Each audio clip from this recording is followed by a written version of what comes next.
Hello and welcome back. So now we're going to be texturing this chair we made in part 1.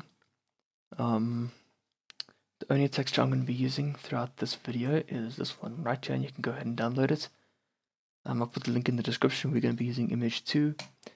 And yes, of course, this is the chair we based our design off of. So all credit goes to this guy right here, Christopher Knight, for the design. It's not my own. Alright, so we're going to be doing the legs of our chair first, so let's go ahead and add a new shade here with the legs selected, of course. And we're just going to name this legs, no surprise, oops. Legs. Okay, I'm just going to bring up my timeline here and change this to the node editor. Just like that, and then we're going to first show you what I'm going to do here. So let me just set up my scene a bit. I'm going to change the dimensions of camera to 800 by 800. That's going to give me a nice square because yeah, I was fitting 2 chairs in here, so a square worked quite well. Yeah, so let's bring the chair in a bit. Just do something like select the chair on camera on a different level. There, I mean. Let me just adjust this. It doesn't have to be perfect. I just want to get it right like that. That looks okay. Because I'll be adding another chair there. Yeah, that's it for the camera. Now let's just add one emission. So we can have a light source. I'm not quite sure if one knows how to do this, so I'm not gonna explain everything I'm doing here. And that should be fine. Let's see if we can see it quite nicely here. Alright, so let's go ahead and I'm just gonna change the background to transparent just by going to this film menu here. Yeah, alright, so now let's get into these legs here.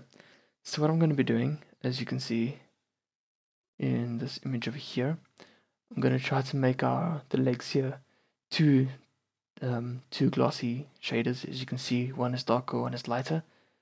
So that's what we'll be doing. So let's go ahead and delete this diffuse. Oops, wrong one. Delete this diffuse shader. Actually, let's not do that yet. I'll first show you how I'm going to do this. Let's add in a noise texture.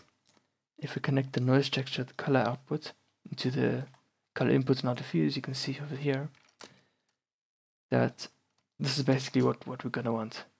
You can see how it's being displaced around the legs of our chairs, and this is where we're going to be plugging out to. So a good drink of water. This is what we're plugging out to diffuse shaders in. So one diffuse shader might take up all the purple and green spots, and the other glossy shader might take up the green and pink spots. That's just basically how it's going to be displaced. So you can see that. Okay, so deleting the diffuse shader, we're going to be adding a mix shader and 2 glossy shaders, as I said. Where to go? Notice. Glossy shader and another glossy shader. Plug these both into here, just like that. And then this noise texture into the factor input of the mix shader. I feel like I've done something wrong. Oh, I haven't connected these two. Alright, so you can't see at the moment, and I forgot I won't change these values, just both to 3. I found that works quite nicely. And of course we want to be making one of these glossy shaders a darker color than the other. So let's go to the top one, take that down just to about there. That looks fine. And then change the roughness as well to about 0.4 actually. 2.4, and then the roughness of this one to 0.3. Okay, so it's a bit difficult to see at the moment, but that's why we're going to be adding a texture coordinate and then a mapping node. Mapping node right there.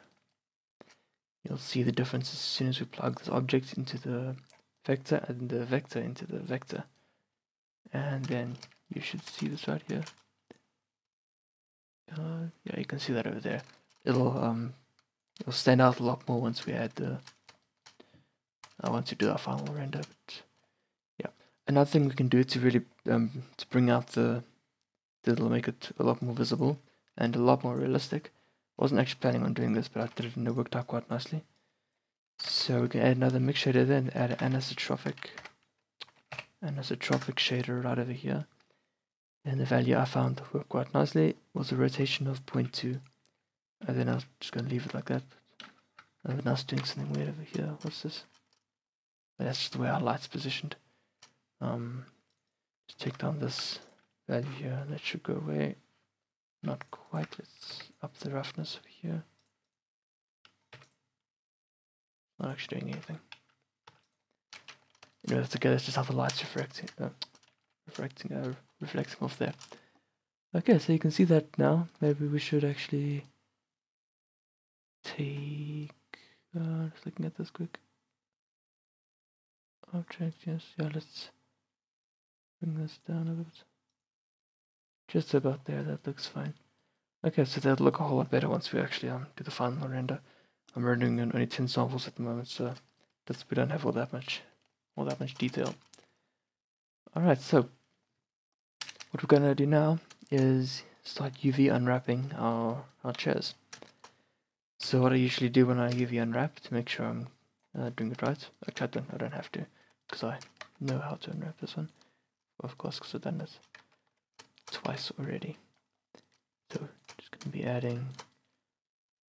I need to explain what I'm selecting here. You can see what I'm selecting.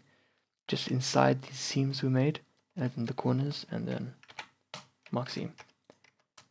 On this one over here, we're going to be selecting this, and then as well inside the seams, just like that, and then this one down here and this one down here. That looks fine. Mark seam. Yes, one more thing. The way we've unwrapped these. Actually, I should just so we can see how we've done it. Let's add in a new texture. We'll make this the leather. But for now, let's just add in an image texture and add a new texture just by going over to the UV image editor and then selecting new, and we'll times these both by 2. Oh, I already did that. Alright, cool. Then just generate a UV grid. Okay, so what this UV grid is going to allow us to do is basically show us how we've unwrapped our texture. Why isn't it texturing? Oh, right, of course. I haven't set this one yet. My bad. There we go. So now we can see exactly how we've unwrapped our seat here and what we can do to change it to make it look more realistic. So you can see this part over here is scaled way too much. So we're just gonna have to change it, and I know that it's these two right here and this one over there. So what we're gonna do is just bring those down to about there, and then same with these, bring those down to about there. And you should see that looks a lot better. Yes, that looks fine. Okay, actually let's bring these up a bit more. Okay, yes, that looks good. Okay, so now that we've done that, we're going to do the exact same with this one, just to make sure that, basically what this is going to do is going to make sure that once we add our, sound a little weird. Once we add our, wait, am I doing this right? I'm doing this right, okay. Once we add in our texture, leather texture, it's going to displace nicely around our cushions here. That's going to help a lot, and that's all. Okay, so you can see that's going to displace quite nicely. We won't have any problems with the UVs there. Alright, so another thing we have to do, we will, once we download our leather texture, we will open up in GIMP and then generate a specular map using a plugin called Insane Bump. So if you don't have that, you can go ahead and Google it. It should be relatively easy to find and install. So one thing I want to talk about here for a second is what makes leather realistic. Of course, it's the way that it interacts with the outside world, as you can see here by this picture that I've taken. It's reflecting differently in some places, like in the crevices, the reflection isn't as bright as it is elsewhere. So the way we're going to be simulating this within Blender is by adding in a specular map. And that's what we're going to be generating right now. So open this up in GIMP, minimize this, and then we have it here. What we're going to do is go over to this filters, we're going to say map and then instabump. And it's going to be loading for quite a while now, so I'm probably going to skip this part. Okay, so now that we have our images rendered over here and ready to execute, we're not going to hit the execute button. What I want to do is take this down to low normal first. Okay, so now with low level selected, low normal, we're going to go ahead and execute this. And just wait for this to load. Okay, so with this all loaded up and ready to go, you can see it says idle here, so when it says that, you can just go ahead and close this. Then minimize this again, and then bring up my folder with my textures, and then you see we'll have all our textures here. Okay, so the only two we're going to be using is the medium normal and the specular. So you can go ahead and delete the rest if you like. Just go ahead and delete these. Make sure I delete these. Yes. Wait, what do I have? Yes, alright. So these are only the ones we're going to be using. We're not even going to be using this this one we downloaded here. You can delete that too if you like. Okay, so let's open up our node menu here again, our node window, and then delete that texture over there.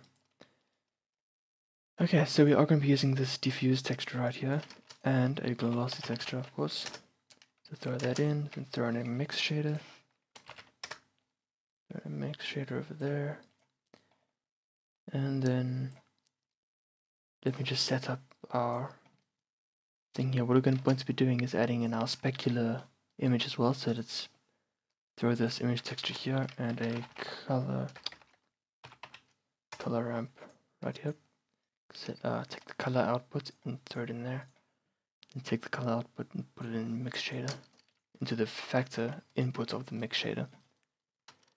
Okay, I hope I'm making sense though. I'm not sure if I am.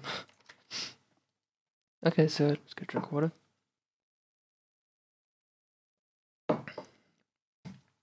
Okay, so with that done, let's go ahead and open this. Then what we want to be doing is taking our specular. Oh, you can see there, that looks real big. So yeah, let's go ahead and scale that down a bit just by selecting our mesh and then going to the UV image editor, selecting everything, S, and then about value of 8. No, more. Scale that up to about there. Looks fine. And then try get. And this it is quite difficult to see the texture in my final rend. For the reasons I was trying to make it look accurate, and you can see you actually can't see the image texture unless you get quite close. And if you get quite close to mine, then you can see the image texture as well. So that's all in accuracy. So I'm just trying to make it accurate, and that's why I'm scaling it down so much. And because its leather is usually really small like this. So let's do the same with this one. Scale it to about 10. Scale it some more. How does that look? Let's get down a bit. Yep, that looks fine. Okay, so that is our spec map, and then with the specular map connected to the color ramp, we can control the amount of spec we're factoring, just like our one value point value over here. 1 would be 100% gloss, 0 would be 100% diffuse.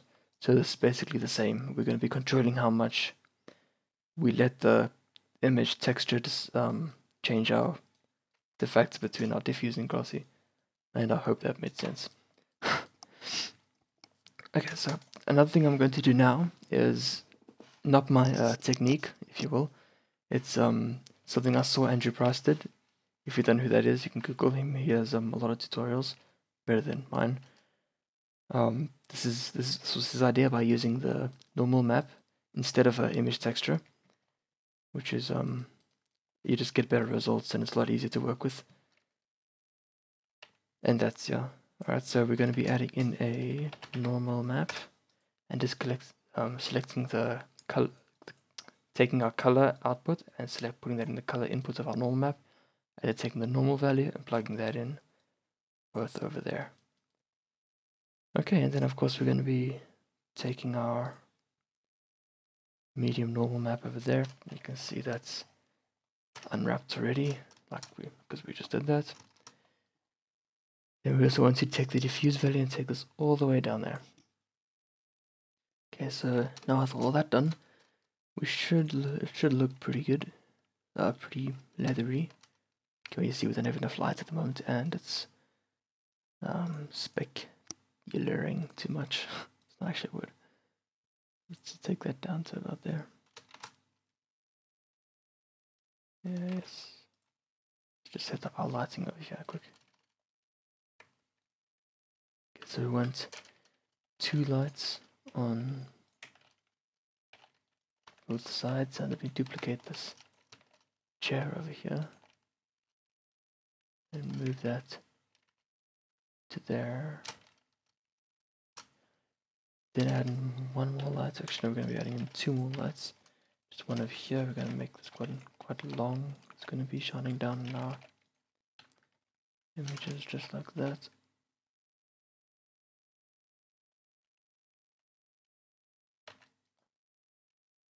Just like that. How does that look?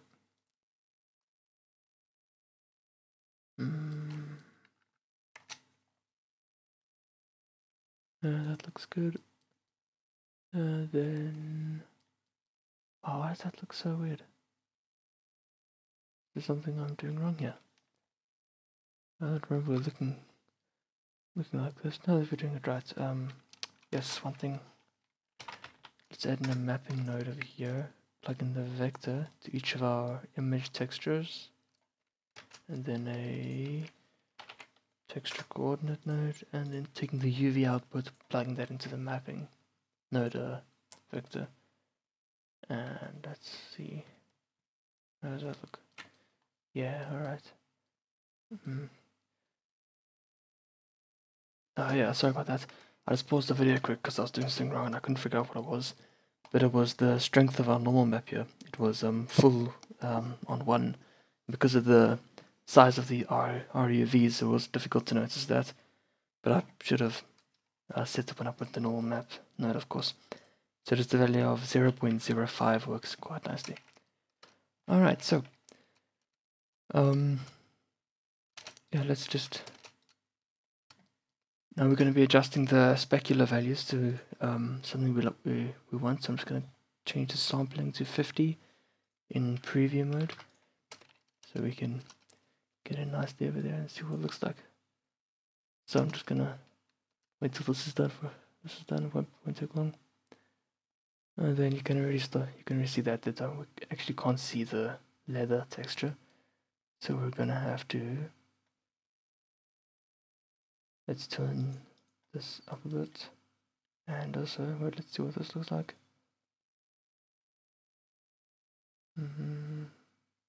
Yeah, no, that looks fine. I'll start seeing it now. Yeah, that looks good. But yeah, actually just turn this down a little darker, and then turn this value up a bit. So what I want to do, this is a little bit too small, so let's bring this up a bit.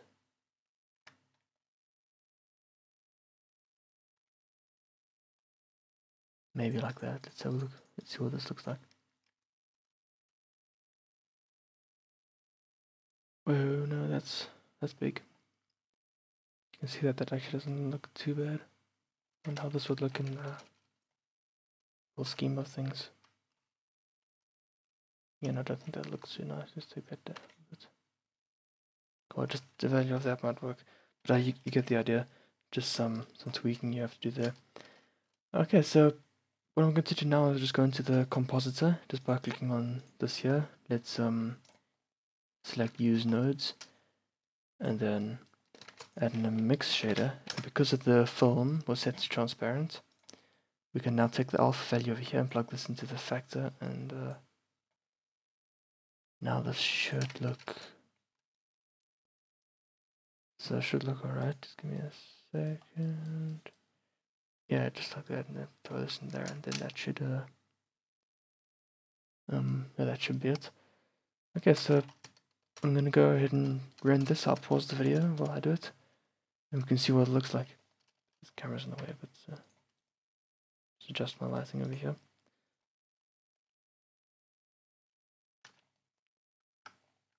Yeah, that looks good. Alright, so let's go ahead and save our project and then render it. Gonna set my resolution over here to 200%. What we can do, I like to keep it at 100% and change the actual resolutions here. So let's just times these both by 2. Times by 2. And then just render 100 samples. It won't render 100 samples. It won't render the legs. The legs will come out with a lot of fireflies, they call it, but not the leather. Not the leather. And that's what I'm going to be testing right now. Then let's I'll resume when the render's. Alright, so finish rendering, and you can see it looks pretty good. Quite realistic, the leather texture. I mean, I'm not too sure about these legs here, but that's fine for now. What you want to do though is take off the subdivision surface I set for these legs. I suppose I shouldn't have done that. It looks a little bit weird. So yeah, that's it for this video. Thanks for watching, guys. I hope you learned something. I don't think I'm a very good teacher and not very good at talking in these videos. I felt like I was very rambly, but I hope you learned something, and I'm sure I'll get better as I start making more. So yeah, thanks for watching.